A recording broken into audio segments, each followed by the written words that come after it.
Hello everyone, I am Prashant back with another video. So guys, आज की video के अंदर हम बात करने वाले हैं कि कैसे आप अपने बेली फैट का फैट लूज़ कर सकते हैं without doing any workout. Yes, आज हम कुछ इंपॉर्टेंट पॉइंट्स के ऊपर बात करने वाले हैं जिसके ऊपर गौर करने से हम अपने बेली का फैट लूज़ कर सकते हैं, वो भी जिम या घर में कोई भी वर्कआउट किए बिना। वैसे तो वर्कआउट करना चाहिए, बट यहाँ पे बहुत सारे लोग ऐसे भी थे जिनकी क्वेरीज ऐसी हैं कि हम वर्कआउट ना करें तो क्या हमारे बेली का फैट कम हो सकता है। तो ये वीडियो उन लोगों के लिए है जिनके लाइफस्टाइल के अंदर वर्कआउट दूर दूर तक कहीं पे नहीं है और उन्हें एक हेल्दी बॉडी चाहिए या एक फिट बॉडी चाहिए। तो वीडियो को स्टार्ट करते हैं। सबसे इंपॉर्टेंट थिंग है, अगर आपको अपने बेली का फैट कम करना है तो आपको कैलोरी डेफिसिट में रहना होगा। मैं अपनी हर वीडियो के अंदर जिसमें भी फैट लॉस की बात होती है उसके अंदर मैं ये ज़रूर कहता हूँ कैलोरी डेफिसिट, यानी आपकी जो मेंटेनेंस कैलोरी है पहले आपको वो निकालनी होगी एंड देन उसके बाद आपको ये चीज़ समझना होगा कि उसके अंदर आप 500 to 800 कैलोरीज कम कर लेंगे सो दैट आप अपना जो फैट होगा वो टाइम टू टाइम रिड्यूस कर पाएंगे, बेली फैट।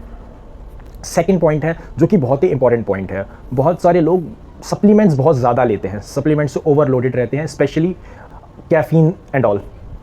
तो उन लोगों के लिए मेरा स्पेशली यह है कि अगर आप हाई कैफ़ीन यूज़ कर रहे हैं जिसकी वजह से आपको प्रॉब्लम्स बहुत सारी आने वाली हैं। हाई कैफ़ीन की प्रॉब्लम के अंदर मैं थर्ड पॉइंट को भी कवर करता हूँ, स्लीप। अगर आपकी हाई कैफ़ीन होगी तो आपको रात को नींद नहीं आएगी तो हार्मोन्स डिसबैलेंस होंगे तो मूड स्विंग्स होंगे तो बहुत सारी और प्रॉब्लम्स भी आएंगी एंड मेंटली भी अगर आप सोएंगे नहीं तो आप मेंटली फिर से नेक्स्ट डे फ्रेश कैसे उठ पाएंगे और अपनी जो डे टू डे आपकी डेली रूटीन है उसको कैसे कवर कर पाएंगे। तो इस पॉइंट को हम 2 पॉइंट के साथ कवर कर रहे हैं। सेकंड पॉइंट है आपका सप्लीमेंट्स, जिसको ओवर सप्लीमेंट्स बहुत ज़्यादा जो इंटेक कर रहे हैं उनके लिए, साथ के साथ आपका स्लीप भी ज़रूरी है। इसके बाद बात करते हैं आपकी जंक फूड की। बहुत सारे लोग जंक फूड भी यूज़ करते हैं तो आपको उन्हें अवॉइड करना होगा, बिकॉज जंक फूड से बहुत सारी प्रॉब्लम है। जंक फूड ऑयली है, आपकी मेटाबॉलिज्म स्लो कर देता है, आपकी डाइजेशन स्लो कर देता है एंड बहुत सारी किडनी, लिवर, इन सब पे भी इफेक्ट देता है। तो कहीं से भी जंक फूड आपके लिए हेल्दी नहीं है। और अगर आप वर्कआउट नहीं कर सकते हैं फिट रहने के लिए तो कम से कम एक हेल्दी फूड तो खा ही सकते हैं। तो ये इसलिए था कि अगर आप जंक फूड को अवॉइड करेंगे तो कैलोरी डेफिसिट में ऑटोमेटिकली आप ज़्यादा चांसेस हैं जाने के। बहुत सारे लोगों का ये होता है कि हम वर्कआउट तो नहीं करते बट हम लोग सुबह की जो ब्रेकफास्ट होता है हमारा, हम वो भी स्किप कर देते हैं और जिसकी वजह से हम कम खाते हैं। अगर हम खाते भी हैं तो चाय एंड बिस्किट। तो क्या फिर भी हमारा वेट जो है वो क्यों बढ़ रहा है या हमारा जो बेली है वो क्यों बढ़ रहा है? सिंपल सा रीज़न है उसका, आप रात को खा रहे हैं हैवी। रात को आपकी एक्टिविटीज़ हो जाती हैं कब? आप रात को सोते हैं।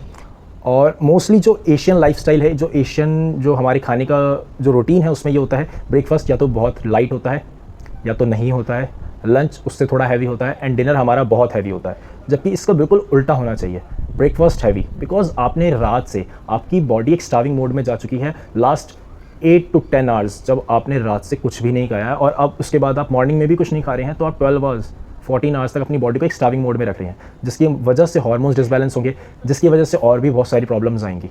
तो प्लीज़ इस ब्रेकफास्ट को स्किप करने वाला आइडिया ड्रॉप कर दीजिए, इसकी जगह कुछ हेल्दी खाएं। एक और प्रॉब्लम है हमारी कि हम लोगों के फूड के अंदर फाइबर बहुत कम होता है as compare to junk food. अगर आप 200 ग्राम्स जंक फूड भी खाते हैं तो उसके अंदर कैलोरीज भी ज़्यादा हैं, उसके अंदर फाइबर भी बहुत कम है।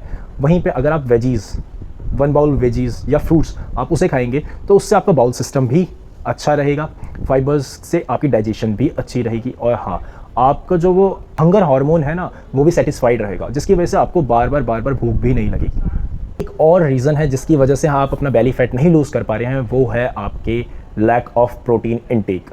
यस, प्रोटीन का इंटेक अगर आपका कम होगा तो उसकी वजह से आपकी मसल बिल्ड नहीं होगी। मसल बिल्ड करवाने के अंदर सबसे इंपॉर्टेंट रोल जो होता है वो होता है आपके प्रोटीन का। हम वर्कआउट की अभी बात नहीं कर रहे हैं तो प्लीज़ उस बारे में ना सोचें, उसे साइड रखते हैं। प्रोटीन का मेन काम आपकी मसल्स की ग्रोथ के लिए होता है, जो मसल वियर एंड टियर हो चुकी होती है उसको रीबिल्ड करने के लिए भी होता है। तो स्पेशली अगर आप अपनी डाइट के अंदर, अगर आप वेजिटेरियन हैं तो पनीर, सोयाबीन, बीन्स, इन सब चीज़ों को ऐड कर सकते हैं। अगर आप नॉन वेजिटेरियन हैं तो आपके पास सोर्सेज बहुत सारे हैं, eggs, chicken, mutton, there are lots of other sources जिसके थ्रू आप प्रोटीन ले सकते हैं। लास्ट एंड सबसे इम्पॉर्टेंट थिंग, और ये पॉइंट जो है ना, अगर इस पॉइंट को अगर आपने अपने हिसाब से, अगर आपने इस चीज़ को समझा तो जो लोग वर्कआउट करते हैं, जो लोग वर्कआउट नहीं करते हैं, वो दोनों एक ही तराजू के अंदर आने वाले हैं। वो है आपका लाइफस्टाइल। ये मैटर नहीं करता है कि आप 1 घंटा वर्कआउट करते हैं या नहीं करते हैं। ये मैटर नहीं करता है कि आप 1 घंटे जिम में जाके कितना वर्कआउट कर रहे हैं, कितनी कैलोरीज बर्न कर रहे हैं। अगर आप पूरे दिन उसके बाद कोई काम नहीं कर रहे हैं, सिर्फ बैठे हुए हैं, तो आपकी कैलोरीज वहाँ पे बर्न नहीं होगी। यस, कैलोरीज जब बर्न नहीं होंगी तो ऑटोमेटिकली आपके बेली पे फैट आएगा। अब जो लोग वर्कआउट नहीं करते हैं, स्टेयर्स ज़्यादा यूज़ करें, लिफ्ट को अवॉइड करें। अगर वॉकिंग डिस्टेंस पे कोई चीज़ है तो वॉक करके जाएं, ना कि स्कूटी या फिर अपने पर्सनल व्हीकल से जाएं। उन चीज़ों को इग्नोर करें।